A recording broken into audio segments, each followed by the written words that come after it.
గుంజి గుంజి గుద్దబగలదే. ఈ కాలంలో బూతులు మాట్లాడడం పెద్ద ఫ్యాషన్ అయిపోయింది భయ్య. బూతుల్ని నార్మలైజ్ చేసేస్తున్నారు. అదేదో గొప్పగా ఫీల్ అయిపోతున్నారు పబ్లిక్ ఈవెంట్స్లో మాట్లాడడం కానీ, లేకపోతే బూతులు తిట్టి ఆ బూతులు మాట్లాడితే ఎవడైనా దాన్ని ఎంజాయ్ చేయడం కానీ వెరీ కామన్ అయిపోయింది. ఇది ట్విట్టర్లో అయితే చాలా కామన్. బట్ ఎవరో ఎర్రిపప్పులు మాట్లాడితే అది వేరు. బీయింగ్ సెలబ్రిటీస్ క్రెడిబిలిటీ ఉంటుంది. మీరు ఒక పబ్లిక్ ప్లాట్ఫామ్లో మాట్లాడుతున్నారంటే ఎంత జాగ్రత్తగా ఉండాలని 100 సార్లు మీరు ఆలోచించుకోవాలి. బూతులు పబ్లిక్ ప్లాట్ఫామ్లో పాడి ఏం మెసేజ్ ఇద్దాం అనుకుంటున్నారో నాకైతే అర్థం కావట్లేదు. ఎవరి గురించి మాట్లాడుతున్నాను అంటే యాటిట్యూడ్ స్టార్ చంద్రహాస్. ఈయన ప్రభాకర్ గారి కొడుకు. ఈవెంట్లో ఒక పాట పాడాడు.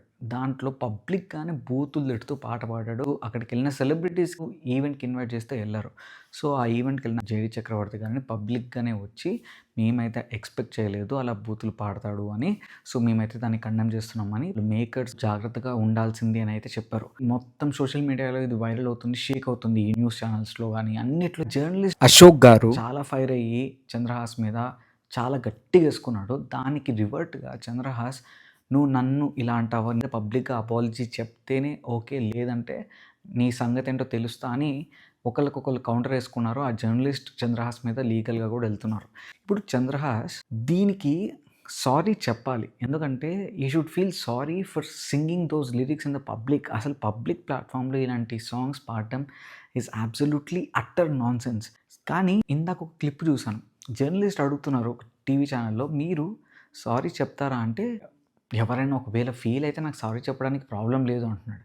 ఎవరైనా ఫీల్ అవుతే సారీ చెప్పడానికి ప్రాబ్లం లేదంటున్నాడు. కానీ ఇప్పటికీ అది ఒక తప్పు చేసినట్టు ఆయనకేమి ఒక గిల్ట్ అదేమీ లేదు. That is very wrong.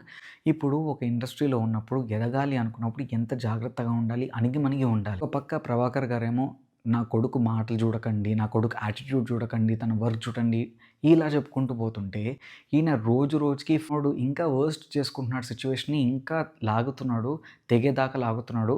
నువ్వు ఇండస్ట్రీలో ఒక హీరోగా సక్సెస్ఫుల్ అవ్వాలంటే చాలా జాగ్రత్తగా ఉండాలి, మంచి యాటిట్యూడ్ ఉండాలి. ఇలాంటి వెకిలి కంటెంట్తోనే నా మూవీస్ని ప్రమోట్ చేస్తాను, ఇలాంటి వెకిలి కంటెంట్ ఉంటేనే జనాలు చూస్తున్నారు అనుకోవడం నీ భ్రమ. ఇలాంటి దరిద్రపు ఆలోచన యాటిట్యూడ్ నీ మైండ్లో నుంచి తీయకపోతే షెడ్కి వెళ్ళిపోవడం ఖాయం.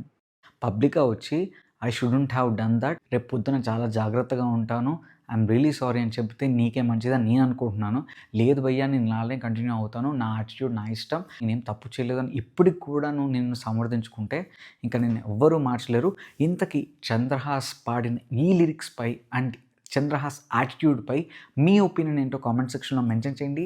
అండ్ ఇలాంటి హానెస్ట్ రివ్యూస్ కోసం అండ్ ఎంగేజింగ్ కంటెంట్ కోసం don't forget to like, share and subscribe లైఫే జిందగీ.